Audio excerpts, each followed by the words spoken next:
vamos a pasar a la anteúltima herramienta. Después veremos algo de meditación. Va a estar a cargo de la licenciada Julieta Bilbao. Sentite cómoda en la exposición. Va a hablar sobre resiliencia, algo que hemos comentado al pasar por el comienzo relacionado con el síndrome de estrés. Adelante. Bueno, muy bien. Ahora vamos a hablar de la resiliencia, como bien dijo el doctor, y un ejemplo máximo de la resiliencia tiene que ver con el ave fénix, ¿sí? Que muere y renace a través de las cenizas, y esto tiene que ver muchísimo con la capacidad de resiliencia, ¿sí? Palabra que ahora está muy en boga por todo el tema de la crisis pandémica que estamos viviendo, y es una palabra, es una capacidad que necesitamos en este momento fuertemente, ¿sí? Y el origen del concepto de la resiliencia viene de la física, ¿sí? Que tiene que ver con la capacidad que tienen los materiales de aguantar, de resistir la presión que se ejercía sobre ellos y volver a su forma original. Por ejemplo, yo acá traje una esponja, ¿sí? Si yo acá le ejerzo presión a la esponja y la suelto, vuelve a su forma original. Esta esponja está siendo resiliente, está resistiendo esta tensión y luego vuelve a su forma original. Esto es lo que hablaba la física y de lo que hablaba la resiliencia, ¿sí? Ahora, la psicología toma este concepto de la física y le da una vuelta de tuerca, ¿sí? La toma como la capacidad del ser humano para hacer frente a las adversidades, superarlas y ser transformados positivamente por ellas, ¿sí? No es solamente resistirse ante la presión, sino dejarse atravesar a través de la experiencia, ¿sí? Hay un cambio. La persona, luego del suceso adverso, no es la misma antes y después. Logra obtener recursos, ¿sí? No es resistir. Y yo para eso les traje un cuento que también explica perfectamente esto que les estoy tratando de transmitir, ¿sí? Y dice así: cuentan que una vez, hace muchos años, crecieron juntos un junco y un roble a la misma orilla del río. Compartían las delicias de la primavera y la rudeza del invierno, pero nunca estaban de acuerdo. Un día el roble dijo al junco: realmente eres digno de compasión. El menor soplo de aire te tumba. Mis poderosas raíces son el mejor antídoto contra el viento. Sabes que tengo razón. Tal vez, dijo el junco, tengo un aspecto débil y comprendo tu preocupación, pero no te fíes. La flexibilidad es mi gran fuerza, pues aunque me doblo, nunca me rompo. Tras una larga discusión, empezó a soplar un viento terriblemente fuerte. El junco bailó al son del vendaval, flexible ante sus peticiones. El roble, rígido y estricto, permaneció inmóvil ante aquella furia. A la mañana siguiente, el junco se alzó sacudido y conmocionado, pero vivo, solo, para descubrir a su lado un gran agujero, justo donde el roble aposentaba sus raíces, ¿no? Les traigo este cuento para mostrarles que la resiliencia no tiene que ver tanto con la fortaleza en la rigidez, sino más la fortaleza en la flexibilidad, ¿sí? Como decía Darwin, sobrevive no quien es el más fuerte, sino el que más se adapta, ¿sí? El que más se adapta es el que sobrevive, y esto es la resiliencia, no viene desde la rigidez, sino desde la flexibilidad para poder afrontar aquella situación adversa. Entonces no es una simple cicatrización, es completamente diferente a lo que es la resistencia. Y la persona logra descubrir una nueva herramienta, nuevos recursos, ¿sí?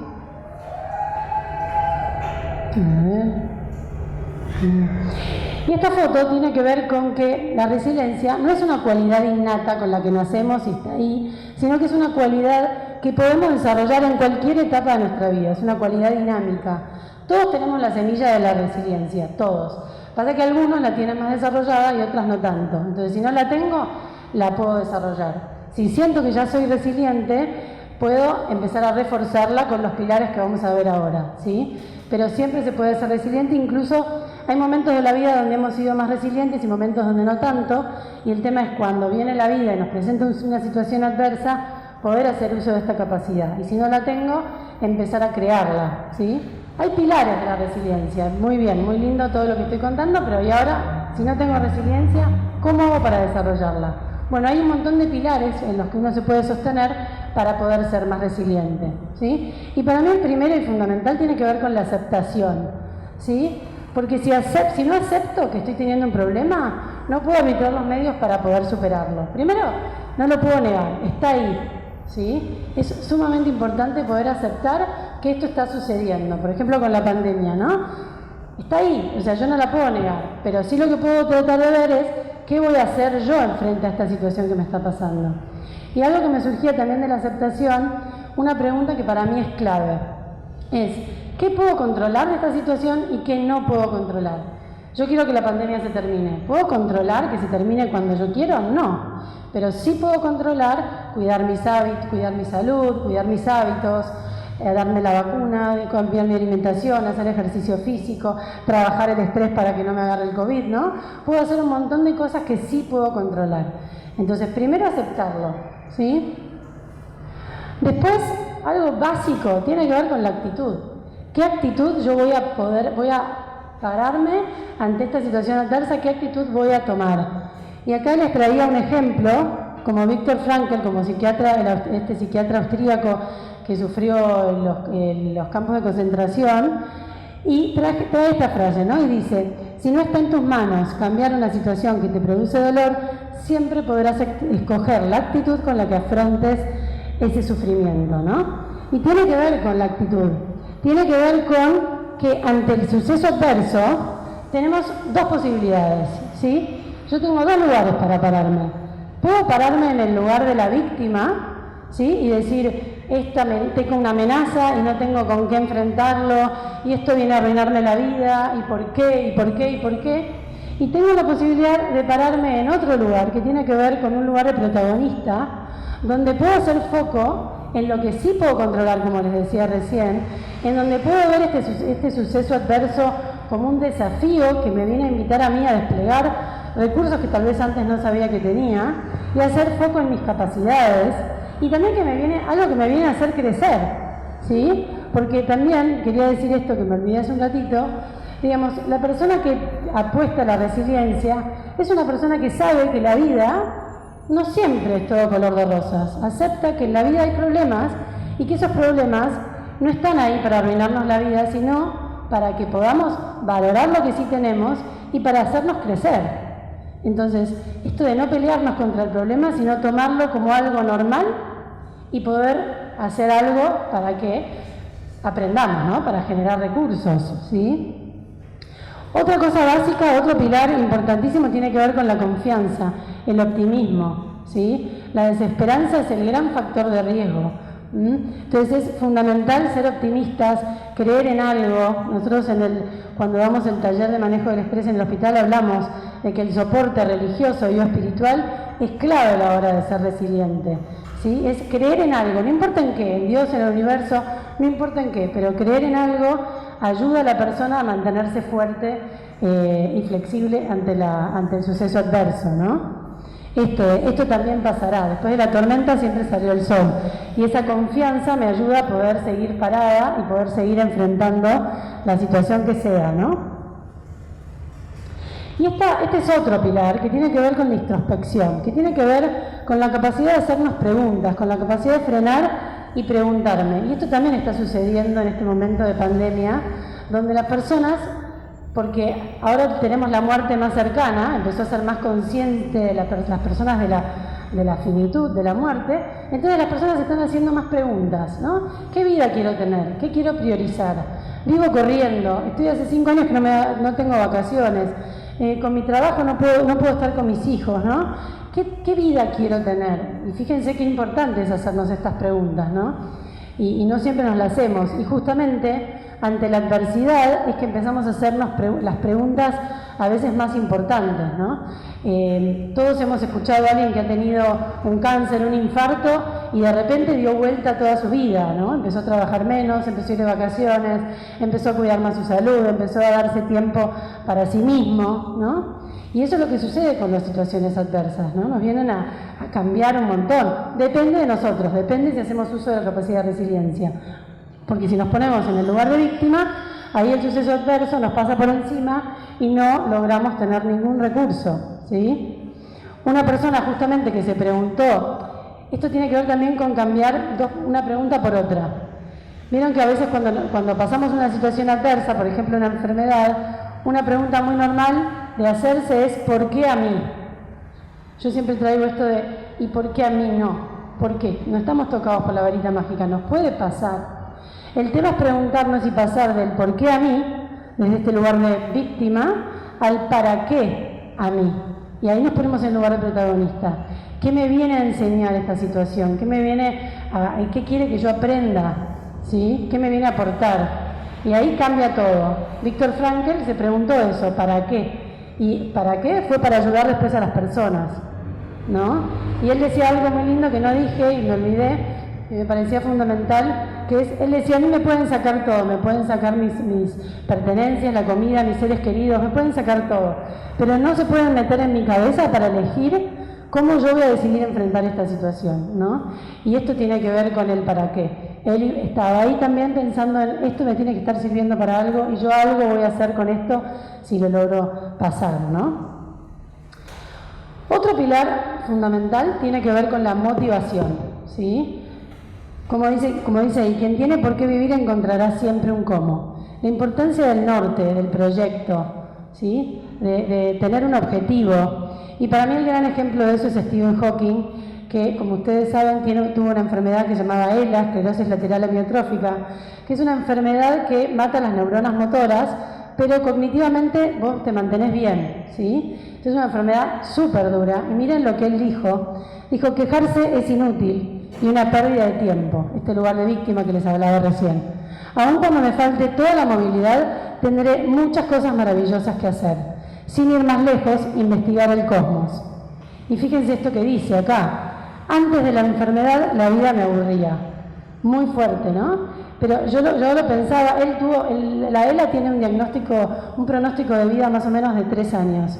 Y él logró vivir 55 años, ¿sí? Y hace unos años se había quedado sin voz y gracias a un sintetizador de voz, por el movimiento de un músculo abajo del ojo, lograba poder transmitir y enseñar todo lo que estaba aprendiendo, ¿no? Y yo cuando lo pienso, no lo pensaba levantándose y diciendo, ay, a ver, tengo miedo, a ver, ¿cuándo voy a perder la movilidad de este músculo y no voy a poder transmitir más todo lo que sé? No, que siempre apostó a vivir, ¿no? Con lo que tenía, ¿sí? Entonces, para mí es un gran ejemplo de vida. Otro de los pilares tiene que ver con la creatividad, ¿sí? Uno de los ejemplos es Frida Kahlo, ¿no? Que gracias a con todas sus rupturas amorosas, pérdidas de embarazo, accidentes que tenía, lo plasmaba y lo sublimaba en su arte y eso le ayudaba a tratar de transitar todo el dolor de su vida, ¿no? Me parece también un gran ejemplo de creatividad y esto lo podemos ver también con la pandemia, ¿no? Tuvimos que desarrollar todos creatividad para poder salir adelante. Pensaba, no sé, empresas de autos que tuvieron que frenar para hacer respiradores, restaurantes que no tenían delivery y vivían a eso y tuvieron que cambiar todo para empezar a llevarlo a delivery y competir con todo el resto, ¿no? Como poder hacer uso de la creatividad en momentos de caos es fundamental, ¿no?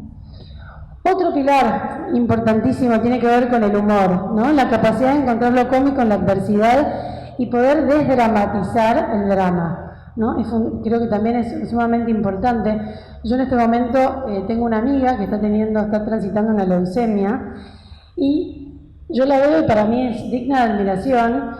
A las 2 de la mañana la habían levantado para hacer un estudio y ella se puso un disfraz de Mujer Maravilla, agarró a todos los enfermeros y los puso a bailar, ¿no? Para el Día del Niño, para subir un video para festejar el Día del Niño y porque ella también con toda la enfermedad estaba sanándose a ella y su niña interna, ¿no? Y ella me dijo en un momento, gracias a eso, por un ratito, me olvidé que estaba enferma, ¿no? Entonces, qué lindo poder seguir haciendo uso del humor aún en momentos difíciles, ¿no?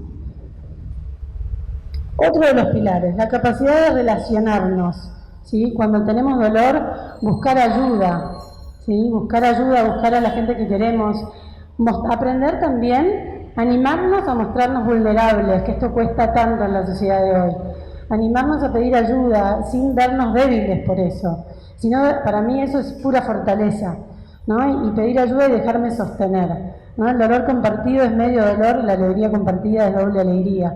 Entonces, con el ejemplo de mi amiga pudo duplicar su alegría, ¿no? Y en momentos de dolor, fíjense qué interesante, ella se armó un grupo de WhatsApp y va contando día a día, no todos los días, pero va mostrando todo lo que va haciendo su tratamiento. Entonces, ahí empieza a recibir todo el tiempo feedback de la gente que la quiere y la alienta, y eso hace que se sienta mucho mejor, ¿no? Entonces, qué importante es relacionarnos y sentirnos en red cuando estamos mal. Otro pilar es la capacidad de iniciativa, la capacidad de ponernos en acción. Si tengo una idea, si tengo una forma de poder solucionar un problema, ponerme en acción y llevar adelante mi idea.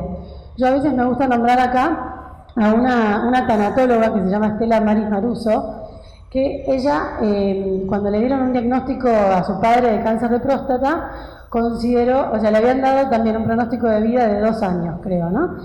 Y gracias a que pudieron implementar, ella lo ayudó al padre y empezaron a hacer un montón de cambiar la alimentación, hacer meditación y hacer un montón de cosas, su padre vivió muchos años más. Entonces, gracias a poder haber vivido eso, cambió su profesión, dejó la abogacía y empezó a estudiar todo el tema de la psicoinmunoneuroendocrinología, temas de sanación, y creó una fundación para acompañar a gente que estaba enferma para poder ayudar con eso, ¿no? Y esa es la resiliencia, a partir de un suceso adverso y de un dolor, poder poner en acción algo que pueda ayudar a los demás y ayudarla a ella también, en ese caso, ¿no? Y esta foto la pongo para mostrar, con todo lo que fui contando, pareciera ser como que la persona que hace uso de la capacidad de la resiliencia no sufre, es fría, ¿no? Como que es medio ahí, como cubito de hielo.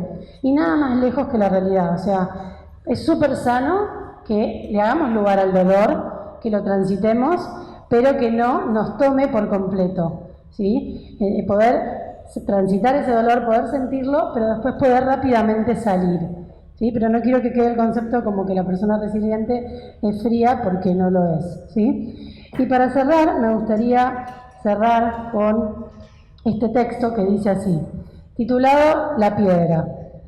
El distraído tropezó con ella, el violento la utilizó como proyectil, el emprendedor construyó con ella, el campesino, cansado, la utilizó como asiento. Para los niños fue un juguete. David mató a Goliat y Miguel Ángel le sacó la más bella escultura. En todos los casos, la diferencia no estuvo en la piedra, sino en el hombre. No existe piedra en tu camino que no puedas aprovechar para tu propio crecimiento. Muchas gracias. Bueno, muy lindo, muy interesante, edificante, la importancia de la resiliencia dentro del concepto del estrés. Así que muchas gracias.